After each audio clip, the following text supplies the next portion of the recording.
it seems that I can't use a microphone, but I'm usually, people say that I'm soft-spoken and I don't speak loudly enough. So I'm very sorry that I can't. Right. In my presentation today, I'd like to share some insights I obtained from my research, classroom research, on tasks in a Japanese primary classroom.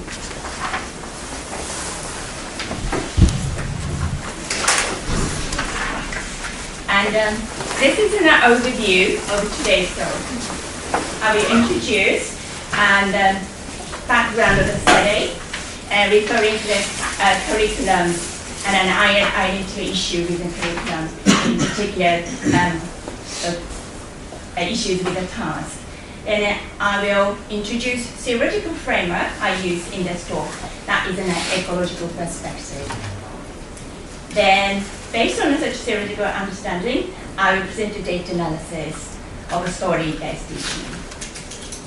And next, I will discuss some issues emerged out of the data analysis. And hopefully this will be followed by some practical implications, and then I will go through the talk.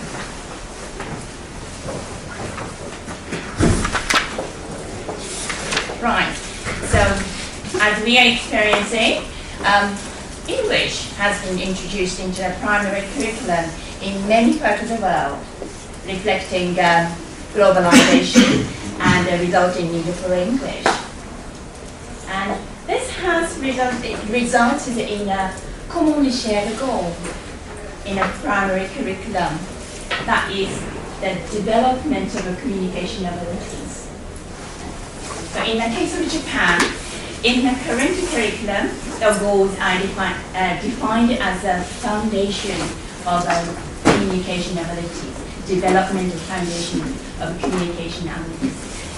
It actually means just a general aim of raising an attitude and interest in the children's English language, interest in English language learning.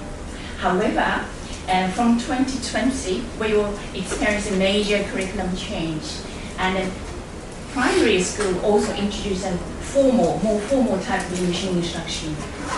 Then in the next curriculum, the goal is defined as that actual development of the communication, English communication abilities. And if we look at the Korean curriculum, I think you know better than me, but also the goal is identified as development of communication abilities. And in most countries, in order to achieve this goal, it is recommended to adopt tasks and activities. So, reflecting such an interest in a task-based teaching, there has been a lot of research conducted, not only with the young learners, but with the adults as well. These studies, however, conducted based on the mainstream SLA and computer-language metaphor of language learning. That is, the human mind is considered as a black box, and through interaction, input is transferred into the one's mind and the process and for output. So in such a conceptualization, I think that context and external factors play a very little role. So therefore, according to the mainstream and the computation metaphor about SLA, tasks are considered to function as a blueprints. So tasks are considered to determine patterns of an output.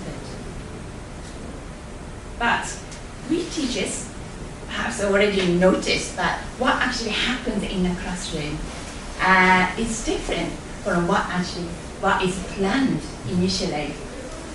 And this point has been mainly pointed out by a researcher working on a social cultural framework. For example, Donato mentions that tasks are not generalizable and the tasks do not manipulate learners. And quite a few studies have been conducted with the adults to illuminate this mismatch. Then what about young learners? What about young learners in classrooms? What happens to their engagement in a task? So that is my research aim, to examine how younger learners engage in a task. Right. So first of all, I will introduce a concept of ecology, which is used in this study. In contrast with mainstream SLA, ecology considers the entire situation in its examination. So it studies the relationship between the environment and active organisms, whether they are insects or animals or human beings. And in order to explain ecology, I think the concept of affordance is very useful. So affordance, according to Van Leer, is a property that is relevant to an active organism, active perceiving organism. That is, affordance means something in environment being perceived as meaningful, interesting, and relevant to their ongoing activity. So if you just a match between what the environment offers and what active organisms perceive, it suggests that affordance do not necessarily cause control of one's actions, because it's a match or compatibility. This also suggests that there is always an unpredictability and a contingency. Right. So therefore, ecological perspectives on language learning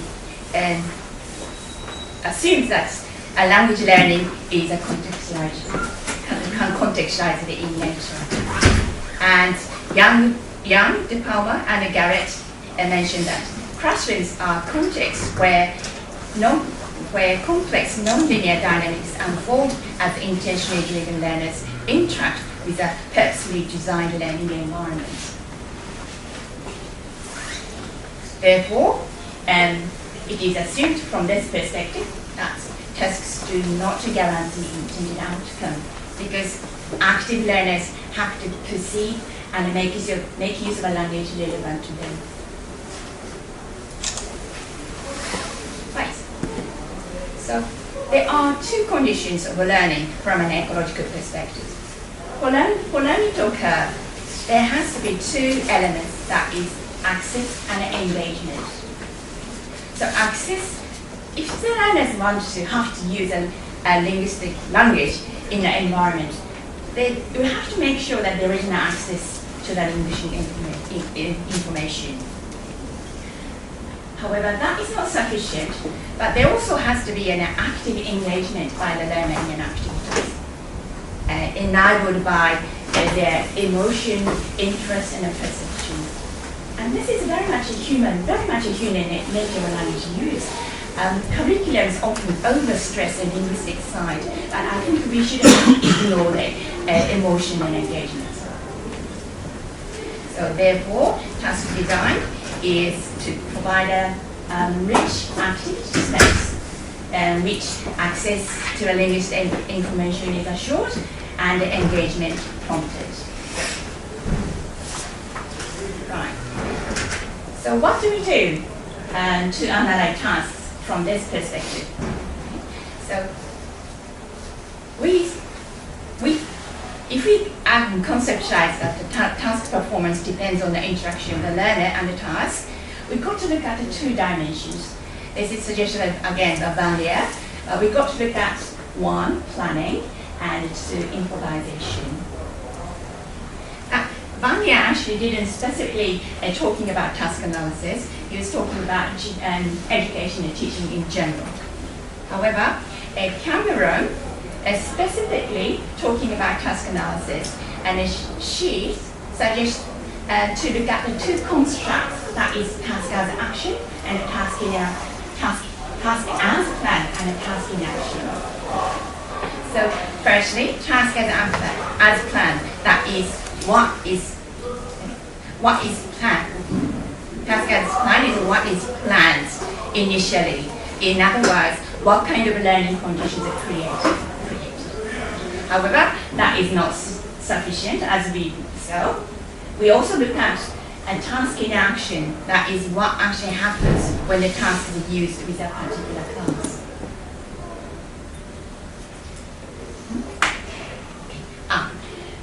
Right, so, but before I start data analysis, let me clarify one thing. What are the tasks for children?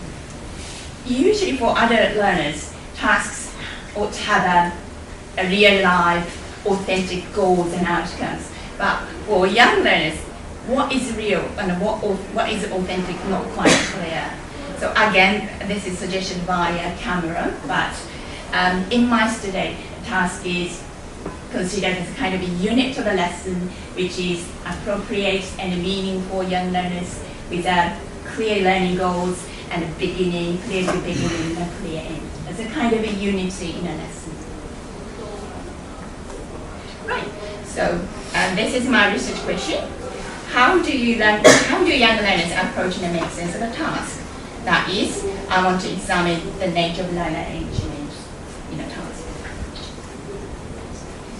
Context of study. It is a part of a larger scale research conducted by me, and data collection was conducted at primary school in Japan. And the participants were 18 year 3 children, and the lessons were normally team taught by a native speaker teacher and a Japanese teacher.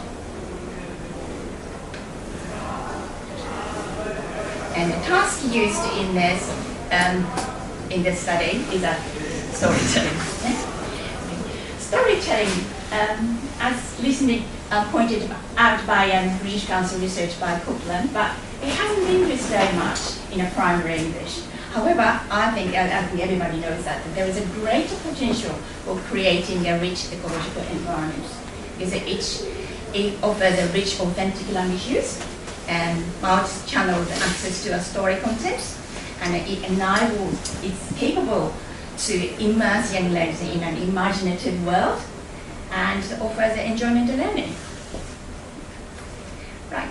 And the actual story used in this task is an enormous turnip, as everybody knows, very popular story. And the task design itself is one of joint storytelling, in which, as a teacher reads a story, the pupil participation is elicited in a kind of a joint story, so that they can participate in a partial joint narrative together with the teacher. Right. Methodology for analysis, I adopted a qualitative index discourse analysis. And as I explained in a theory, I look at firstly task as a plan and also task in action. What is designed as the initial environment and what actually happens in reality. And in task as a plan, I will identify intended language learning actions and intended language use. Then in task in action, I will first look at the planned dimension. That is whether students will engage in a task as they planned or not. And also I will look at unplanned dimension, whether there will be unplanned learning actions and unplanned language use emerging or not. Right, so this is a data first I use in Excel 1. If you look at the top of Excel 1, transcription conventions are provided. So TC is one of the teachers, and he starts a lesson as he says, what's next? I have a story today, but I forget some of the words sometimes. So you have to help me tell the story. Of course we will help you, okay? 大きな株.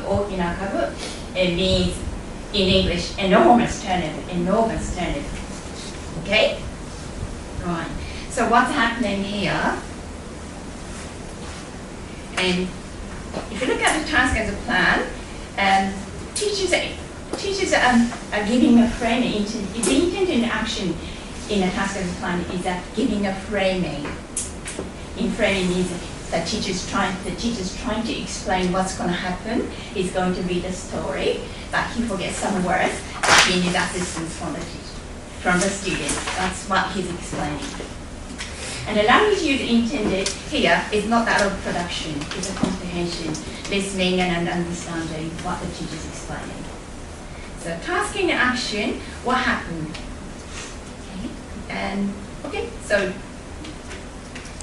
Task proceeded as planned, as we saw. Children were engaged understanding and framing used in it. It was very simple English, so it was easy to follow. However, not only the planned dimension, but there is already, from the beginning, unplanned dimension we can see.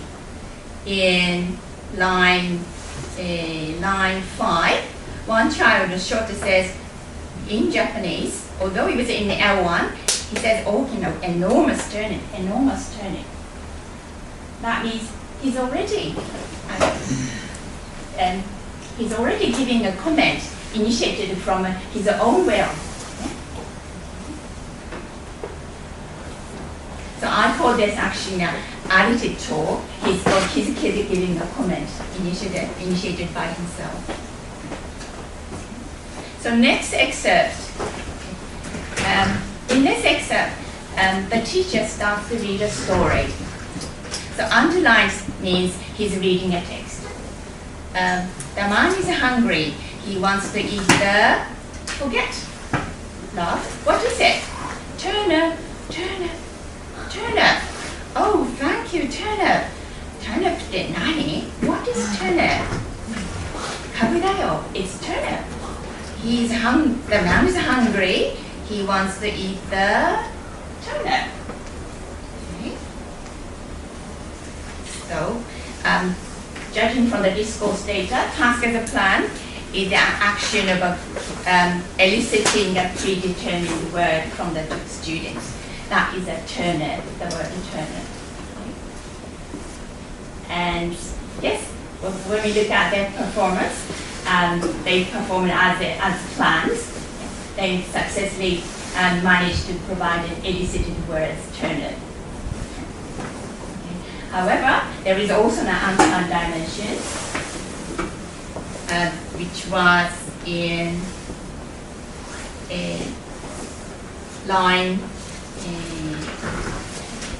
9. Yeah. Okay. One pupil says, "What is turnip?" And another child, it's a boy, Tomoya says, "It's a turnip." Okay.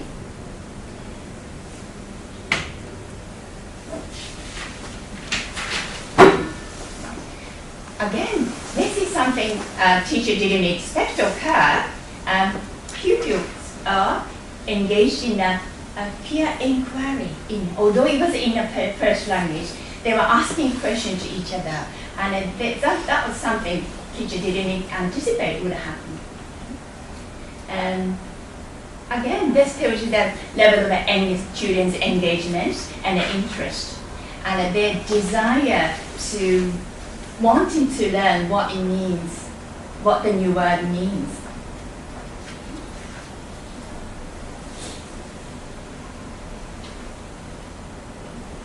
And excerpt 3. In this part, the teacher starts to elicit a longer phrase. So turnip doesn't move. What we would do, they see a girl and uses a gesture for come and help. Come here and come and help, come and help, come and help. Very good. Very good language. And come and help, come and help. They say come and help.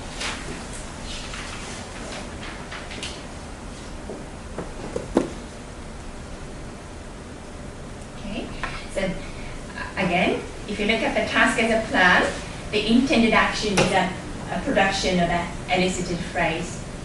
Yeah? In the previous excerpt, an intended action was a production of an elicited word, but this time it's a phrase, come and help. So I guess it's a little bit more challenging than the previous one. And task in action, again, it proceeds as it planned. students successfully managed to provide the elicited phrase of come and help. If you go back. This is because there was an exposure, they had sufficient exposure to the language, because in the story, phrases appear repeatedly. So there was an access to the linguistic information in the environment. And unplanned dimension, yes, again, it's better to look at the excerpt. In line 2, one child says, come here. Yeah? However, what the teacher wanted to elicit was a phrase, come and help, come and help. Come here is a lot shorter, simpler phrase than come and help. But, so it can be interpreted that this child wanted to, it was her attempt, it could have been her attempt to say come and help but failed. Or it is also possible to interpret that because this is not the exact copy of what the teacher said. So maybe she wanted to use her own expressions to express her own feelings. Again, it seems to be that students are very much motivated and engaged, and that they got agency of themselves.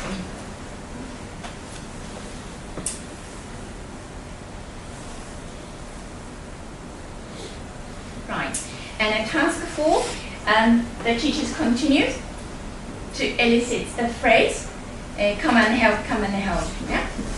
So they poured and poured. The turnip still doesn't move. Wow, enormous. The girl said to the cat, hurry up, come and help. Okay. So again, the same action plans, and that is the elicitation of a come and help. And they successfully managed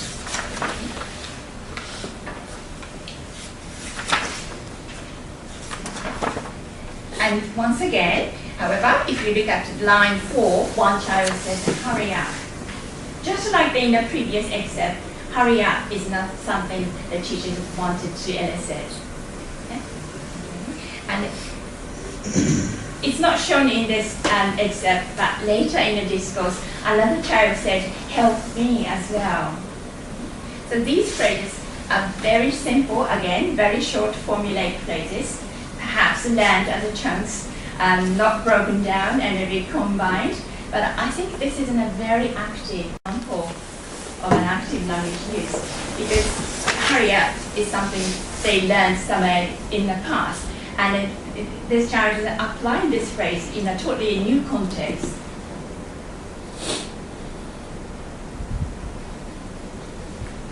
Right, so finally, in excerpt 5, this is taken near the end of the task.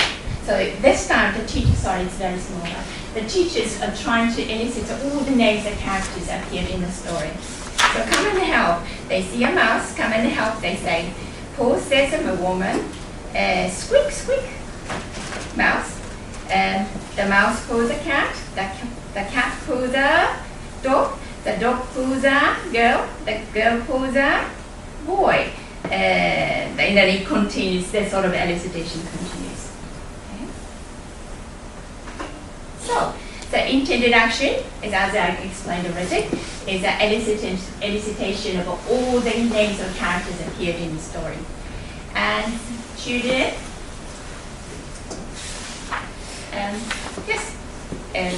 successfully, smoothly managed to provide all the names. Again, this is because they had plenty of access to linguistic information in the story. Okay.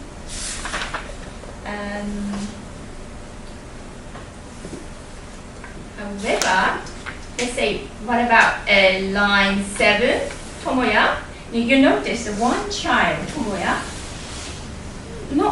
he doesn't provide elicited words by the teacher. What he's doing is providing the whole sentences together with the teacher. Yeah? Again, this is not something the teacher wanted to elicit. We can say that this child, Tomoya, has got his own goal. in this task, have found that his own goal in this task.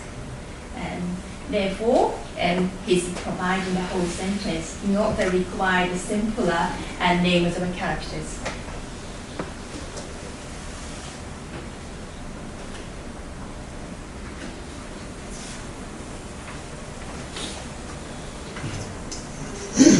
Right. So this is a summary table about actions observed. If you see the difference between planned actions and unplanned actions, planned actions is simply elicitation of predetermined words and phrases. However, if you look at the unplanned actions, these are mainly initiated by pupils themselves, and there's such a variety if you look at them closely, like a language play. I didn't show this in this excerpt, but here inquiry, attitude talk, all of these were initiated by children. And if you look at actual language production, planned language use are simply words and some phrases. However, if you look at unplanned language use, we see that mainly phrases are a lot longer. So again, it tells you that they got their